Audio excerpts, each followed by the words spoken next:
মেয়েদের কাপড় শুকানো নিয়ে কিছু কথা। যে এই পোস্টটি লিখেছেন আমি লাস্টে বেলায় নামগুলো বলে দেবো, কে এবং কোথা থেকে এই পোস্টটি লিখেছেন। তো আমি পোস্টটি পড়ে শোনাচ্ছি, আপনারা মনোযোগ সহকারে শুনবেন। তো চলুন শুরু করি।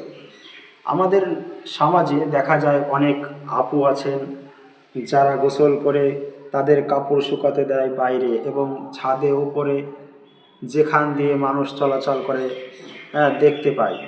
তাদের উদ্দেশ্যে আজকে লেখা। আমার মহান আল্লাহর মেয়েদের জন্য পর্দা ফরজ করেছেন। নারীদের চেহারার মধ্যে শুধু পর্দা না, বরং নারীদের কাপড়ের মধ্যেও রয়েছে পর্দা। এমনকি নারীর নামের মধ্যে রয়েছে পর্দা। অনেক মেয়ে আছে যারা গোসল করে তাদের পায়জামার দু পা ফাঁকা করে বাইরে শুকাতে দেয়, কামিজ শুকাতে দেয়, এমনকি অনেকেই ছোট্ট ছোট্ট জিনিসগুলো শুকাতে দেয়। লজ্জার কথা যা বলতে লজ্জা লাগে। একজন পর পুরুষ যদি আপনার পায়জামা জামা আরও সব কিছু আছে, যা কিছু আছে, যদি সে দেখতে পায় এবং সেই যদি প্রাপ্তবয়স্ক হয়, তাহলে অবশ্যই তার মনের ভিতর কুমন্ত্রণা সৃষ্টি হবে, যদিও কোনো দিন সে আপনাকে দেখেই নাই। কিন্তু আপনার কাপড় দেখে সে উপলব্ধি করতে পারবে আপনার গঠন কেমন। আর তার মনের ভিতর যদি কুমন্ত্রণা সৃষ্টি হয়, তার অন্তরে যদি জিনার প্রতি আকর্ষণ তৈরি হয়, তাহলে সেই ব্যক্তির আমলনামা একটা চোখের জিনা কবিরা গুনাহ লেখা হয়। এমনকি আপনার আমলনামায়ও এক ভাগ গুনাহ লেখা হয়, কারণ এর জন্য আপনি দায়ী। আর একটি কবিরা গুনাহই যথেষ্ট জাহান্নাম নিয়ে যাওয়ার জন্য।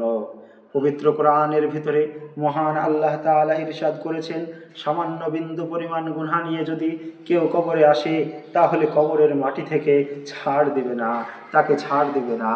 তাই বোনেরা, গোসল করে কাপড় এমন জায়গায় শুকোতে দিবেন যেখানে কোনো পরপুরুষ দেখতে না পায়। আর দয়া করে ছোট্ট ছোট্ট জিনিসগুলো পরিবারের বাবা ভাই অর্থাৎ যাদের সামনে আপনার যাওয়ার বৈধ, তাদের সামনেও রাখবেন না। এগুলো নিজের রুমের ভিতরে অথবা কাপড়ের নিচে শুকাতে দেবেন। লজ্জা ইমানের অংশ, লজ্জা ইমানের আবরণ। যার লজ্জা নাই তার ইমানের মধ্যে কমতি আছে, এটাই প্রমাণ করে। যদি কেউ সতর্ক হয়, তাহলে হয়তো এই লেখাটি আমার আপনার জন্য পরকালে মুক্তির জন্য ওসিলাও হয়ে যেতে পারে। আপনিও এটা শেয়ার করে মুক্তির ওসিলায় শামিল হতে পারেন ইনশাআল্লাহ।